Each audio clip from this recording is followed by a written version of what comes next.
প্রিয় দর্শক, আসসালামু আলাইকুম। দর্শক, আমাদের সামনে দেখতে পাচ্ছেন একজন বোন। তো আসলে এই বোনটি কেন ক্যামেরার সামনে আসছে সেই কথাগুলো শুনবো এবং তার জীবনে বাস্তব এবং সত্য গল্পগুলোই তুলে ধরবো। আপু, আসসালামু আলাইকুম। ওয়ালাইকুম আসসালাম। কেমন আছেন? এই তো আছি, আলহামদুলিল্লাহ, মোটামুটি ভালোই আছি। আপনার নাম কি? আমার নাম মায়েশা। মায়েশা। বাবা মা কোথায়?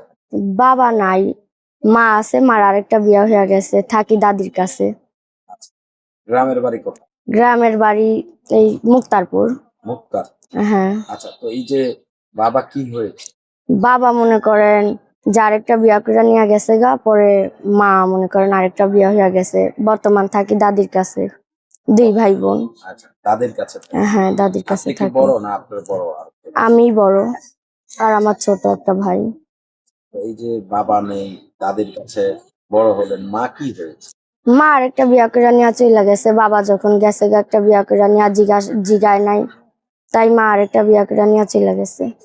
আরেকটা বিয়ে করে চলে গেল। তাহলে এই যে এত সুন্দর ফুটফুটে কন্যা সন্তান রেখে চলে গেল যে মা, সে মা কি আর দেখা সাক্ষাৎ হয়েছে? না, মার মনে করেন যোগাযোগ রাখে নাই আমাদের সাথে। আর যোগাযোগ রাখেন না। তো এই যে এখন ক্যামেরার সামনে কেন আসছে? এখন ক্যামেরার সামনে আসছি অনেক অভাবে পড়ে। একটা দাদি আসিল, দাদি কাজ কাম করে খাওয়াইতো। এখন সেই দাদিটা অসুস্থ হয়ে পড়ছে, এখন খাওয়াইতে পারে না, পড়াইতে পারে না। সেই জন্য আমি আসছি প্রতিবেদনের সামনে। আপনি কি এমনি কিছু করেন? না, আমি এমনি কিছু করি না বর্তমানে এখন। কিছুই করেন? না, করতাম, মনে করেন বাসা বাড়িতে কাজ করতাম, ছাইড়া দিছি। দাদি অসুস্থ হওয়ার পরে দাদির দেখাশোনা করতেছি। লেখাপড়া করেছেন? লেখাপড়া করি নাই। একটুও না? না, লেখাপড়া করি নাই, করতে পারি নাই করতে পারেন? অভাবে। আচ্ছা, তো আপনার যে ছোট, সে বোন না ভাই? সে ভাই। ভাই। ভাই কি করে? ভাই মনে করেন ছোট ভাই, কিছুই করে না, বাসায় থাকে ভাই দাদির সাথে।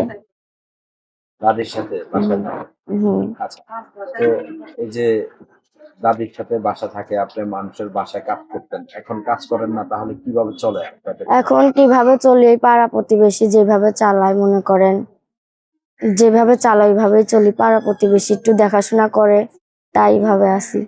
এখন মূলত কি চাচ্ছেন?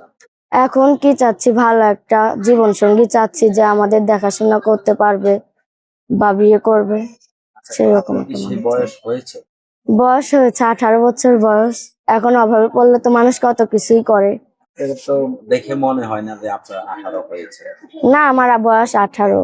18 হয়েছে? হ্যাঁ, 18 হয়েছে। আচ্ছা, প্রেম করেছেন কয়টা? প্রেম করি নাই এখন একটাও। একটাও করেন? না, একটাও করি নাই। মধ্যবিত্ত পরিবার দেখা কেউ আসে না প্রেম করতে বা কেউ প্রেমের বিয়ে করতে প্রস্তাব চায়। আসেনি? প্রেমের প্রস্তাব আসে নাই এখনো। একটাও আসেনি? একটাও আসে কি নাই। বলেন, এত সুন্দর মানুষ, প্রেমের প্রস্তাব আসেনি? এটা হলো? হম। এখন না হইলেও হাইতে হবে। এখন কি প্রেম করবেন? হম। ভালো একটা জীবন সঙ্গী পাইলে তো প্রেম করবোই, করবো না কেন? আগে কি প্রেম করবেন? হম। তার- আগে। হুম, আগে প্রেম তারপর বিয়ে নাকি? না, মনে করেন যে বিয়ে করতে চাবে তার কাছে বিয়ে বসবো, সমস্যা কি? প্রেম বিয়ের পর হবে। কারোর সাথে প্রেম করবো না, প্রেম বিয়ের পর হবে। প্রেম বিয়ের পরে হবে? হ্যাঁ। আর দর্শক, আপনারা শুনলেন, প্রেম বিয়ের পরে হবে। তো আসলে যারা আছেন, যে খুব সুন্দর হাসি, যদি ভালো লাগে তার সাথে যোগাযোগ করবেন। তো আসলে কেমন বয়সের চাচ্ছেন? সে যেমনই হোক।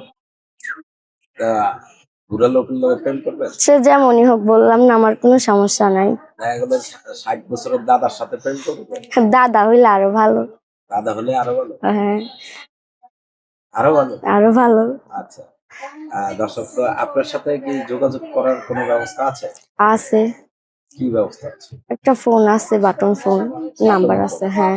নাম্বার বলতে পারেন? না, নাম্বার মুখস্থ নাই। নাম্বার বলে দেবো? বলে দেন। দর্শক, আপনারা যেখানে আছেন ভালো করে যাচাই করে নেবেন, কেউ অযথা প্রতারিত হবেন না। এবং কি বিয়ে শাদী দায় দায়িত্ব সম্পূর্ণ আপনাদের, টাকা পয়সাও আপনাদের। আমরা জাস্ট তুলে ধরি তাদেরকে। আপনারা ভালো করে যাচাই করে, কেউ প্রতারিত হবেন না। বিয়ে শাদী আপনারা আপনাদের নিজ দায়িত্বে বিয়ে শাদী করবেন। তো আমরা ফোন নম্বরটা বলে দিচ্ছি এই বোনটি। আপনার নাম কি? মাইশা। মায়েশা। হম। তো দর্শক, আমরা মায়েশা